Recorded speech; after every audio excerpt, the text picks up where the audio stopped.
So I'm going to read a few poems from Trouble Sleeping, which I hope you won't get. And then I thought I would read some new poems, right? Because that's what all this is about, right? Bringing forth new work into the world and also bearing witness. So I want to start off with, I should say, before I begin, so I was very interested in how I could write a collection of poems that gave the reader the experience of going to the movies. So tell me if, yeah, that was a tall order. So I'm not even sure if I'm successful. So another reason to get the book, so you can let me know how I did. But let me start with flashback. The tree outside my window waves to me, its limbs shadow puppets, the moon a bald cameraman. I'm 5 years old again. The night sings to me.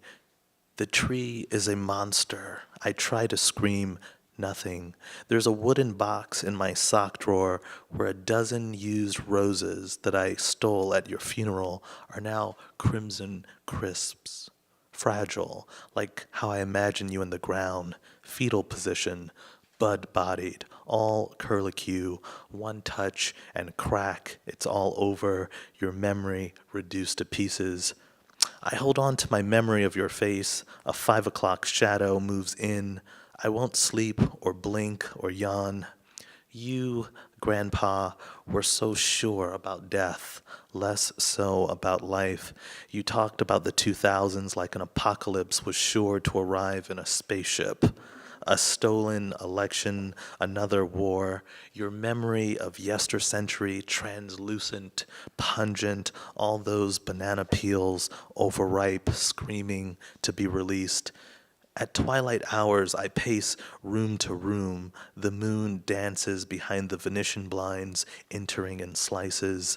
The letter you mailed the day before you died, now moth yellow, rests inside my sock drawer. Inside the envelope is a photograph. Bow-legged yellow boy, a 2-inch fro, my hands spread-eagled. We must have been playing airplanes. I'm looking at the ground, never up. Oh, thank you. Thank you. So I have to tell you a story. I am a proud alumni of Howard University in Washington, D.C., and I will say that it is required, if you are a student in arts and science, that you will take swimming. Or, yes, yes. So you can imagine the sisters who didn't want to get their hair wet were transferring out, like it was nobody's business. And if I could find the poem, I will read it to you. But it was really tough because guess what? I grew up in the city, and so I didn't have summer camp and all that stuff. So I didn't know how to swim. So I was like, what, 21, 22 years old, and I had to jump into like the 13 feet and you know do the dead man's float, and oh my goodness, and then recite this, the alma mater. It was just like, for real, like, really. Okay. Our swim instructor says black folks have a fear of water going back generations. No shit, right? So, hands fold in prayer formation over our heads, our bodies arrows when a voice yells, trust the water, get on your back, you'll float. Each backstroke is a struggle to imagine something else, not bodies cutting the sea. I want to reach the floor, slice its velvet blue at the speed of light. The water dark, where a row of bones lay quiet. I'm back in the womb, searching for an opening. Okay, so look at that. Okay, all right. So I'm gonna read the opening poem. Okay, the opening poem was the last poem that I wrote for the book, as I mentioned in the workshop earlier today. It's how to begin a short film. Begin with a location. Brick, spray paint bottles, and you have vivid block lettered murals. Begin on the F train. Hot metal pressing against metal, the screech of each stop from the edge of Queens to Lower Manhattan to Harlem, the bright orange ball, magnetism. Begin with a conductor who wishes he were a DJ, announcing each stop like he's Isaac Hayes. Begin with a shooting, a controversial art exhibit, a mob throwing dung at the Black Madonna, a Peruvian dance troupe in Washington Square Park. Begin with bearded men playing chess for a meal, coffee houses lining Bleecker Street. Begin with Donny Hathaway, and all the rest is downhill from there, my grandfather yells from behind the funny pages. Begin with Biggie and Tupac, curls falling slow deaths to the sound of scissors at Carl's barbershop. Begin with flattened time. The world, rumor had it, would end in 2000, but really a year later, when those buildings broke like two legs. Begin with a location and bold green street signs and photographs by Gordon Parks of old Harlem, and soon you've got an appetite for cameras stealing all those hungry faces and nameless places in a bolt of light. Next thing you know, it's Friday, and you're at your uncle's studio, his Brooklyn apartment turned dark room, sheets covering the windows. Begin somewhere you can't name, in the slurred speech of your mother after an argument, I should have aborted you. End with alcohol, antidepressants, various addictions, Billie Holiday. End with jazz solos, blue flashing lights, white smoke, zoot suits, alligator shoes, and bloodshot roses, wisteria, his eyes on the sparrow, and life bleeding you of innocence. Begin and end with a memory. You are 15, being chased. The air is dry. You are fatigued. In the background is Miles Davis's So What? Everything fades to black. I've edited this story 30 times. Begin with a scream, broken glass, wrists strapped to a wheelchair. Begin with a train ride and end with a stay at Bellevue. Begin and begin. Thank you.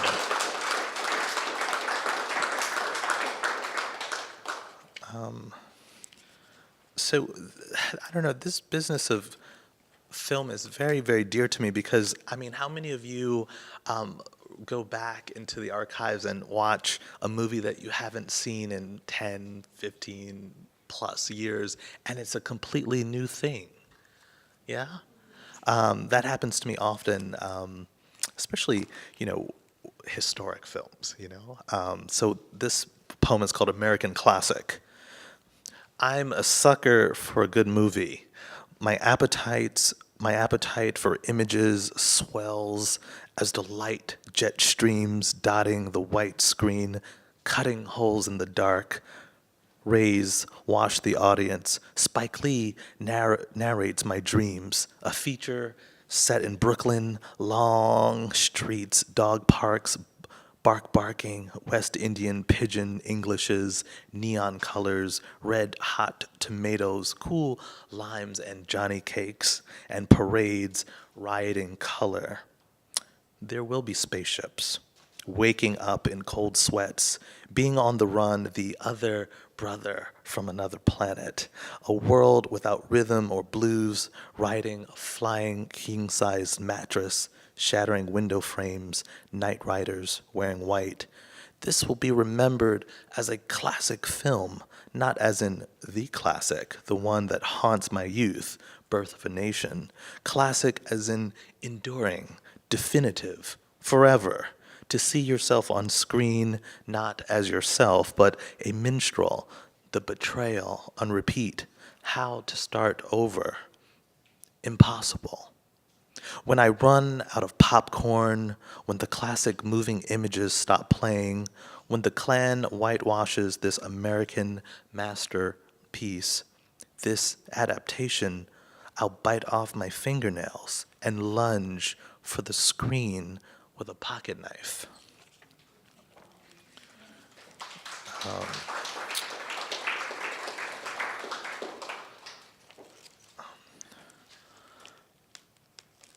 So, okay, so maybe it's time.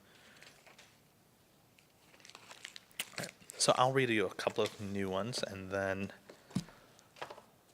oh, I must read this one. So I wrote a poem about going to barbershops, right? I just thought, someone ought to write a poem about going to a barbershop because, you look up and you're like, geez, I've been going for over 30 years. Like, if this were a job, I'd be retired, right? Go figure. Okay, so this is Carl's Barbershop. The peppermint stripes spinning, the shaving cream, the crowding around the TV, the razor, the photo of Malcolm X and Dr. King, the Coca-Cola machine that still accepts dimes, the radio playing the oldies, the trash talking, the nobody can touch Otis Redding, and that's a fact, Jack, the bullet hole, the empty chair, the fades, the rust-colored tile, the high tops, the baby photos, the pointing, that's my little girl when she was a baby, the neighborhood, everything changing, the slopes, the frohawks, the hieroglyphs, the scissors slicing the air, the fragrant coconut afro sheen that makes you choke each time. You never complain. The parts, the small rectangular handheld mirror, the vanity, the 1-2 look Vogue, the folded 20 plus 5, the handshake, the pause. Oh, thank you. All right, a couple more. How are we doing on time? Good? Okay. So I had this honor of going to this poetry retreat, much like this one, but it was, I mean, this is a whole year. This was like a whole year crammed into 7 days. And we're out in, Pennsylvania, and it's just amazing. You go outside in the morning, and there are deer roaming about, Bambi, and you're like, oh my God, this is great. And so one of my colleagues, great poet from New York, says to me, Abdul, I want to write a poem about trees without a lynching. And so I said, man, that's a poem right there. I might have to work on that. He said, yeah, work on that poem, man. You need to work on that poem. And so I saw him recently and I had the poem, and it was kind of cool. So I'm going to share it with you all. I want to write a poem about trees without a lynching for Quincy Scott Jones. None of this is real. Not waking to deer roaming outside our window, the different breeds of bark secreting its own sap, poems flowing before 10 each morning, and these long summer nights and the ring shouts. If only this week could be every week to be a part of this beautiful watercolor dripping everywhere. Take this all in, brother, poet, lover of Gil Scott Heron, you, this city of asylum where no one is lonely or haunted. May you stretch this week over and keep it for safekeeping. May we be free black bodies living free among these black and brown trees, if only till midnight.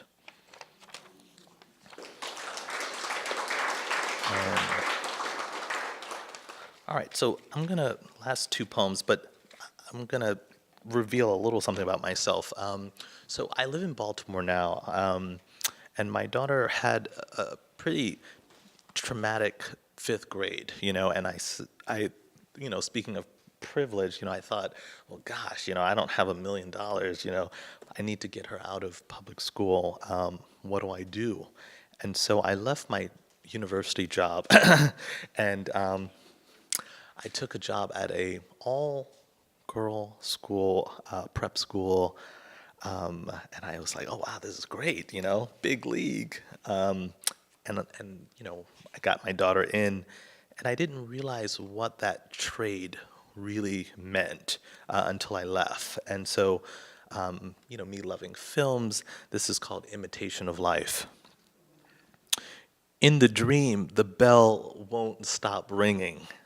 I rise early each morning to race the sun. Mostly, I enjoy the routine of this life, as it's familiar. Read copiously, grade papers, write with my favorite green pen, hurry down the stairs, hurry to campus before 8 a.m., come into the office on Sunday, negotiate my daughter's lunch, steam away wrinkles on uniforms. The soon coming tuition bill is an apparition that visits me in sleep. My appetite for sweets grows. I'm the heaviest I've ever been, 200 pounds at this writing, 210 pounds. Two bodies reside in this skin, two faces tag teaming the other. Which mouth do I feed? I stand in front of the class, assaulted by their voices, a cacophony of Mister. They cut me with their glacial colored eyes, then the murmuring, the backbiting to my department chair, the grade challenges, the indignity of it all. But I don't complain. Just take it all in, one bite at a time. This is their world I've integrated with my colored child. This is what the house looks like. I listen about their lush lives as I take another bite of a Snickers bar. This body is swelling, swelling, swelling, until a red head rag ties itself across my forehead. My mouth opens to scream, and I don't wake up. Oh, thank you.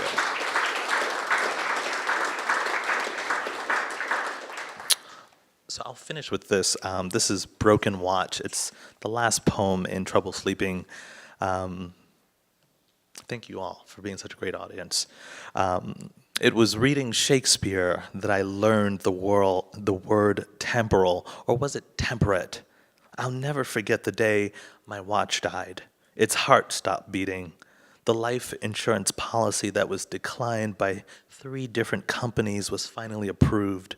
I outfoxed them, went off my medication, all this to commodify my flesh, all this for my progency, all this because it is the right thing to do, all this because poverty is a crime. I could not bear a felonious death. Today was her first day of second grade. I remember just yesterday cutting the umbilical cord, how a part of it remained unsevered, turning purple.